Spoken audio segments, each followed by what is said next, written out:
ma arvan, et need on nagu, ma nimetaksin neid rännakuteks tegelikult. Ja rännakud meie enda sisemaailmades, rännates tegelikult laiemalt Ainiga ja teiste juhtidega mööda Eestimaa metsi ja rabasid. Ehk rännakud siis mitut moodi, väljapool ja seespool. Nad annavad kahtlemata võimaluse minna minna lõpetama nädalat, minna lõpetama kuud sellest tööst ja võib-olla, et ka argipäeva närvilisusest ja astuda päris maailma rüppe, mis on Eesti mets ja rännata vahel vaikides, vahel kuulates ennast, teisi ja ümbritsevat ja jõuda läbi rännakute lähemale erinevat sorti tõeni.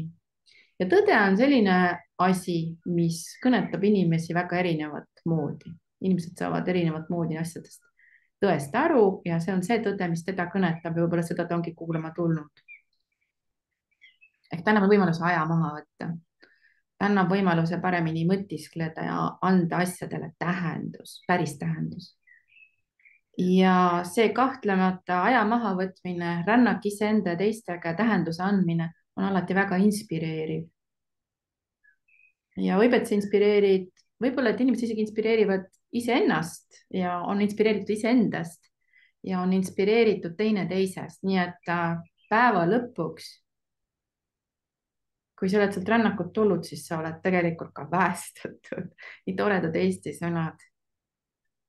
Ja ma arvan, et sellised minemised, kokkusaamised iseenda ja teistega on ühele juhile ääretult olulised. Sest et see on see viis, kuidas me endast aru saame juhina või kuidas me teistest aru saame ja ma arvan, et ta asetab ehk et ka tegevused ja mõtted õigesse väärtuste ja tähtsuse järjekordadesse. Seda ma olengi saanud. Aitäh. Kuidas selline nagu endasse vaatamine, inspireerimine, nagu tõe juurde leidmine, et kas see sind kuidagi nagu inimesena ka muutnud on või mis see siin nagu teinud on? Kindlasti absoluutselt iga päev muudab meid päris kindlasti. Ja iga kogemus muudab meid ja viib, ma arvan, endale lähemale. Eriti veel sellised väga autentsed situatsioonid, kuhu me ennast nagu paneme looduse rüppes. Nii et eks see muutus on ju kogu aeg 24/7. Ise asi, kui teadlikud me sellest oleme. Ja see inspiratsioon tulebki tihtipeale sellest heast tundest, et oled nagu saanud päris asju nagu mõtestada, aja maha võtta ja võib-olla kui sa võtad maha selle ümbritseva keskkonna info ja kõik selle, mis ei ole võib-olla oluline, kõik, mis nagu tegelikult tahab sinu kui juhi või kui inimese tähelepanu, oled selle fooni maha võtnud, siis sa hakkad päris asju kuulama ja kuulma, kaasa arvatud iseennast võib-olla paremini. Ja isegi see mõte, mida ma praegu ütlen, on ka üks asi, mida ma olen ju õppinud. Me kõik teame seda, me kõik inimestena teame seda, aga kui me sellega praktikas läbi teeme, kui me kehaga selle tunnetuse saab, siis tekib ka teadmine ja oskus sellega toimetada.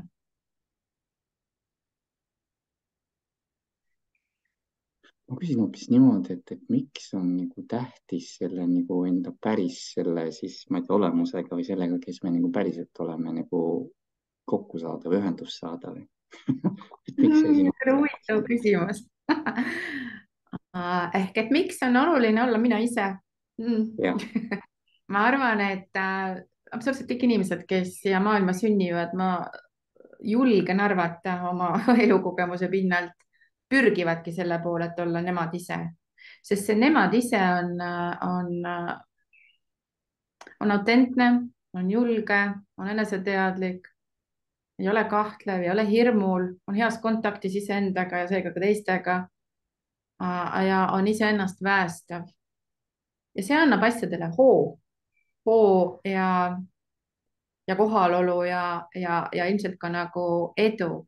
mõnes mõttes on see ka, ma arvan, et natuke niisugune nagu õnnemudel või õnnevalem olla endaga heas kontaktis ja kuidas tee sinna on inimestel väga erinev tihtipeale, et on inimesed, kes võib-olla sinna ei jõuagi, on inimesed, kes tulevad selle kohani nagu läbi suure vaeva ja töö ja pühendumise ja siis on võib-olla inimesi, kes natuke lihtsamini sinna jõuavad, et inimesi on igasuguseid, aga ma arvan, et see on üks oluline koht meie elus leida seda iseendaks saamise olemust